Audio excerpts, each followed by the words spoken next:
चलिए फ्रेंड, तो स्टार्ट करते हैं आज क्लास 10th का जो रसायन विज्ञान का हम क्वेश्चन नंबर 20 लेकर आ गए हैं। ठीक है ना। आप लोग 20 में से आप लोग 7 लगाइए, आप लोग को टेस्ट है आज। ठीक है, देखिए स्टार्ट करते हैं। और स्वाद में कैसा होता है, तो आप लोग अभी टिक मारेंगे। ठीक है ना, आप लोग बताइएगा। ऑप्शन नंबर सी हो जाएगा। ऑल में कैसा होता है, खट्टा होता है। क्षार कैसा होता है, तो कड़वा होता है, ध्यान रखिएगा। ठीक है, आगे चलते हैं। नींबू में कौन सा अम्ल पाया जाता है, तो नींबू में बोलेगा तो ध्यान रखिएगा ऑप्शन नंबर बी सैटिक एसिड पाया जाता है। दही में पाए जाने वाला अम्ल बताइए, दही में कौन सा अम्ल पाया जाता है दोस्त, ध्यान रखिएगा option number C lactic acid पाया जाता है। ठीक है ना। टार्ट्रिक कहाँ पाया जाता है, तो ध्यान रखिएगा टार्ट्रिक तो मतलब कि कहाँ, इमली में टार्ट्रिक पाया जाता है, ध्यान रखिएगा। ठीक है, चलिए फार्मिक कहाँ पाया जाता है, तो चेटी के डंक में फार्मिक एसिड पाया जाता है। धातुओं में ऑक्साइड समानता कैसे होता है, जो धातु में ऑक्साइड होता है तो ऑप्शन नंबर बी क्षारीय होता है। देखिए यहाँ पे एक कंसेप्ट है कि धातु का ऑक्साइड, कोई भी धातु होगा उसका ऑक्साइड हमेशा ध्यान रखिएगा क्षार होगा, यानी बेस हो जाएगा। ठीक है ना। लेकिन अधातु का ऑक्साइड बोलेगा तो हमेशा क्या होता है, अम्लीय होता है और अम्ल हो जाता है, ध्यान रखिएगा एसिडिक हो जाता है। ठीक है दोस्त, चलिए आगे चलते हैं। 5 नंबर क्वेश्चन, पीएच स्केल का मान कितना होता है। पीएच स्केल का मान ध्यान रखिएगा ऑप्शन नंबर सी हो जाएगा। 0 से लेकर के 14 पीएच का मान होता है। अगर 7 रहेगा तो उदासीन हो जाएगा, 7 से कम रहेगा तो अम्ल हो जाएगा, और 7 से ज़्यादा रहेगा तो क्षारीय हो जाता है, ध्यान रखिएगा। चलिए आगे चलते हैं। सबसे अधिक अम्लीय विलयन पीएच मान होगा, बताइए। सबसे जो अम्लीय विलयन होता है तो ऑप्शन नंबर डी। देखिए देखिए फ्रेंड, आपको बताते हैं। मान लीजिए कि यहाँ पे क्या हो जाएगा, चलिए यहाँ 0 है, 0। ठीक है ना, ऐसे याद रखिए। ठीक है ना, देखिए 1 2 3 4 ऐसे ही करके 7, यहाँ पर मान लीजिए 7 पहुँच गए, 8 हो जाएगा, 9 हो जाएगा, 10 हो जाएगा। जितना इधर जाते जाएंगे, मतलब इधर जाइएगा राइट साइड में, तो इसका जो क्षारीयता गुण होगा बहुत ज़्यादा होते जाएगा। ठीक है ना।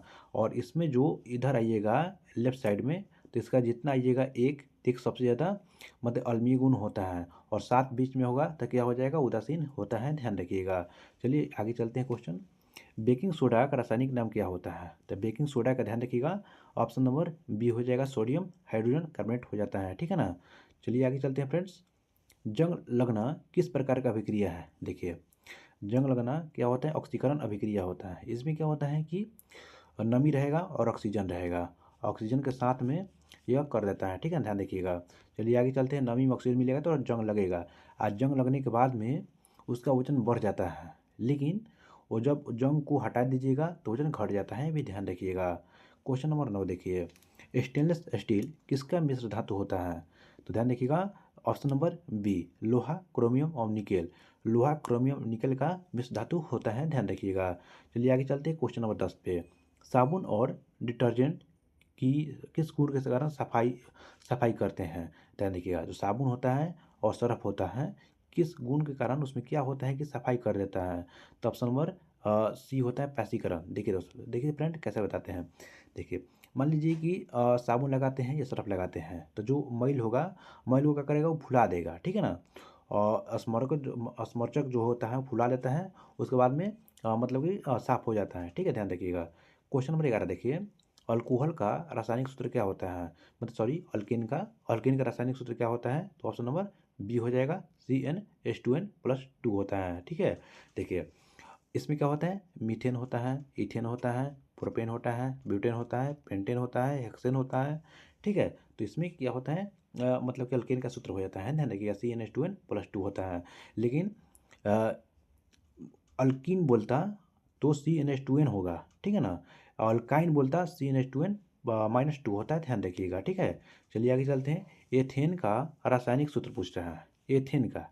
ठीक है दोस्त, अभी क्या पता है, मीथ हो जाएगा, ईथ हो जाएगा, तो ये मतलब दो, मतलब कार्बन की संख्या कितनी हो जाएगी, 2 हो जाएगी। ठीक है ना। मीथेन में 1 होगा, इथेन में 2 होगा, और प्रोपेन में 3 होगा, तो इसमें 2 कार्बन की संख्या होगी। ठीक है, और डबल होगा और प्लस में 2 होगा। अभी फॉर्मूला पता है ना, देखिए CnH2n, यानी सी का 2 होगा तो 2 रखेंगे एन की जगह पे, तो यहाँ पे 2n यानी 2 2 4 हो जाएगा, एच का वैल्यू कहते हो जाए H4 हो जाएगा, आप प्लस 2 जोड़ देंगे 6 हो जाएगा। ठीक है, तो ऑप्शन नंबर बी हो जाएगा, C2H6 हो जाएगा। ठीक है, चलिए आगे चलते हैं।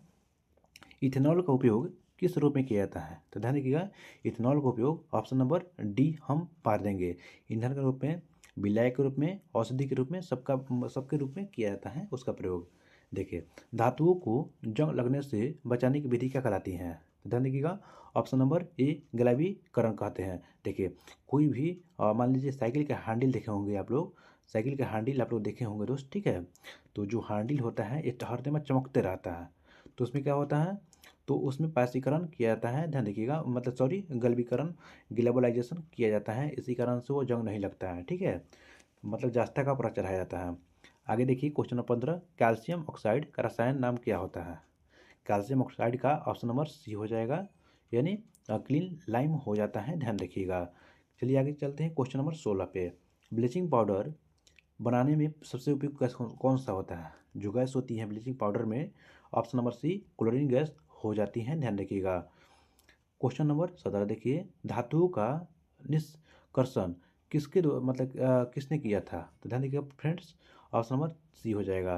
धातु कहाँ से निकलता है? खनिज से निकलता है, ये भी आप लोग ध्यान रखिए, वही क्वेश्चन पूछ रहा है, ठीक है।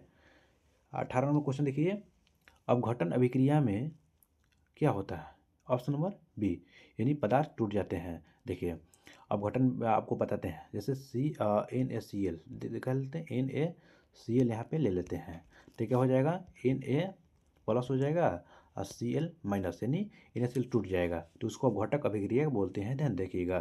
चलिए आगे चलते हैं 19 नंबर क्वेश्चन, अशुद्ध सोना कितने कैरेट का होता है? तो ध्यान रखिएगा, ऑप्शन नंबर डी हो जाएगा, 24 कैरेट का शुद्ध सोना होता है, ठीक है ना। बोलता है क्वेश्चन कि 22 कैरेट में कितना परसेंट सोना रहता है, तो ध्यान रखिएगा, शुद्ध कितना हो जाएगा, 24 कैरेट का हो जाएगा, और 22 का निकालना है, ठीक है।